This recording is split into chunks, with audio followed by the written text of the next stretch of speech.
हाय, क्या हाल चाल है भाई। गेट 2026। अब हम बात कर रहे हैं बायोटेक्नोलॉजी बीटी पेपर की। आज जो आपने एग्ज़ाम दिया था, हम यहाँ उसके आंसर की डिस्कस कर रहे हैं। और ये जो क्वेश्चंस हैं ये मेमोरी बेस्ड हैं। और तरीका क्या है? आई फ्लाई का से तरीका, मतलब शॉर्ट, एक्यूरेट, फास्ट और efficient.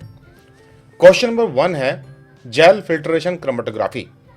Which among the following protein with elute third in the gel filtration chromatography. भाई, क्रोमेटोग्राफी और इलेक्ट्रोफोरेसिस जो है एक दूसरे का बिल्कुल उल्टा है। क्रोमेटोग्राफी में क्या होता है, जेल फिल्ट्रेशन में स्पेशली सबसे छोटा मॉलिक्यूल सबसे लास्ट में और सबसे बड़ा मॉलिक्यूल सबसे पहले।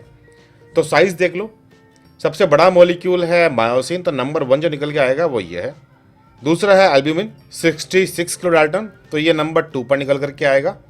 और थ्रोम्बिन आएगा आपके नंबर 3 पर निकल करके, और इंसुलिन जो सबसे छोटा है ये आएगा आपके नंबर 4 पर निकल करके।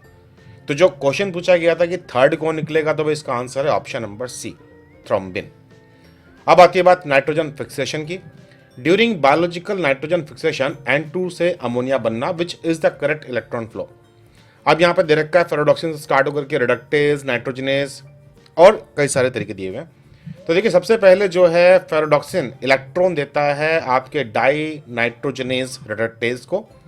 फिर ये इलेक्ट्रॉन देता है अल्टीमेटली आपके डाई नाइट्रोजनेज को, और फिर इससे इलेक्ट्रॉन मिलते हैं नाइट्रोजन को, ताकि 2 अमोनिया के मॉलिक्यूल कन्वर्ट हो सके।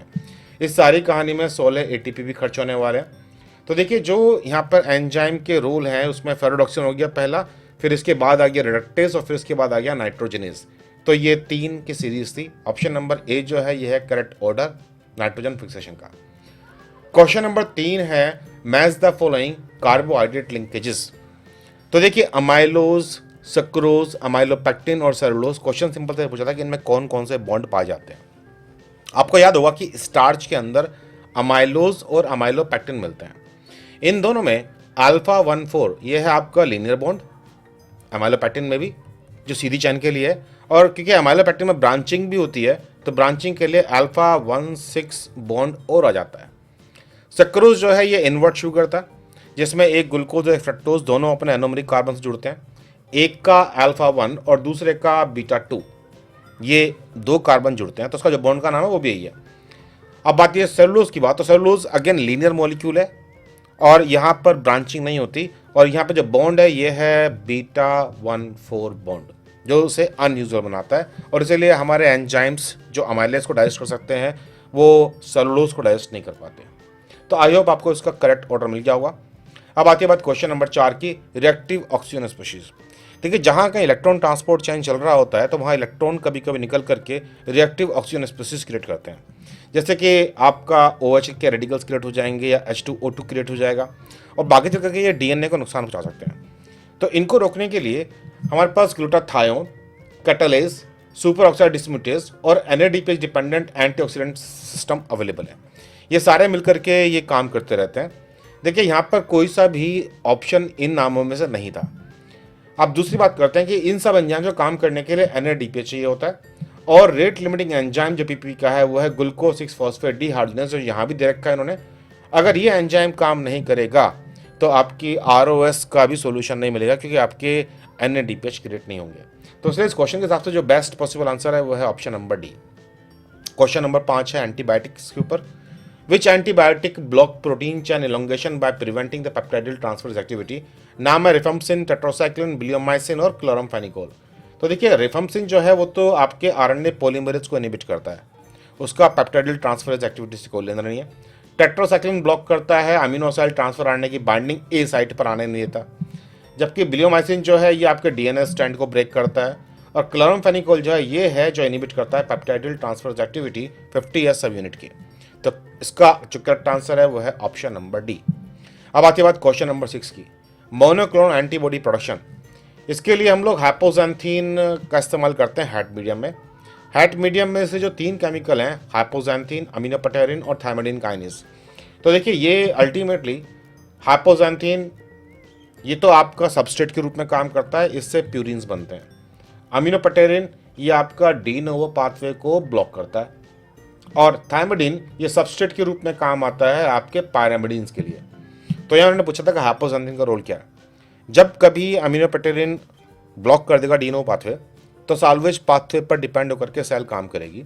जिस भी सेल के पास एंजाइम अवेलेबल है HGPRT, हाइपोजेंथिन ग्वानिन फॉस्फोराइबोसिल ट्रांसफरेज, तो वो हाइपोजेंथिन का इस्तेमाल करके इससे ATP और GTP क्रिएट कर सकता है, मतलब प्यूरिन वाला न्यूक्लियोटाइड बना सकता है, और इस पाथवे का नाम है साल्वेज पाथवे। तो देखिए ये सेल फ्यूजन इंड्यूस नहीं करता, ये DNA synthesis in the absence of de novo DNTP synthesis नहीं करता, ये प्यूरिन सिंथेसिस बनाएगा सेल के अंदर जिनमें HGPRT available. Option number C correct है। Prevent de novo nucleotide synthesis, ये तो भाई अमीनो पटेल ने काम था। तो इस क्वेश्चन का जो करेक्ट आंसर है वह ऑप्शन नंबर सी। अब आती है बात ऑक्सीडेटिव फॉस्फोराइलेशन की। Which drug inhibit ATP ADP ट्रांसलोकेशंस। तो देखिए यहाँ पे मैंने आपको पूरा दे दिया। अब हम टिक के रहते हैं ATP ADP ट्रांसलोकेज के ऊपर। तो जो ATP ADP ट्रांसलोकेज है इसको ब्लॉक करने वाले 2 एंटीबायोटिक्स के नाम दिए गए हैं। एक है एट्रासाइक्लोसाइड्स और दूसरा है बोंकरिक एसिड, और यहाँ पर ये दोनों अवेलेबल थे।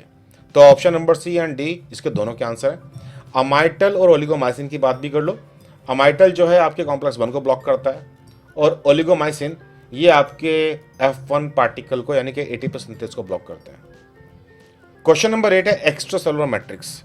भाई ECM एक बड़ा इंपॉर्टेंट टॉपिक है, नेट गेट ICMR सब जगह से क्वेश्चन आते हैं, क्योंकि ये वो मैट्रिक्स है जो हमारी बॉडी को इंटीग्रिटी प्रोवाइड करता है। सेल टू सेल आपस में इंटरेक्शन करना, सेल को बेसल लैमिना के ऊपर चिपकाना, इस सब में इसका बहुत रोल होता है।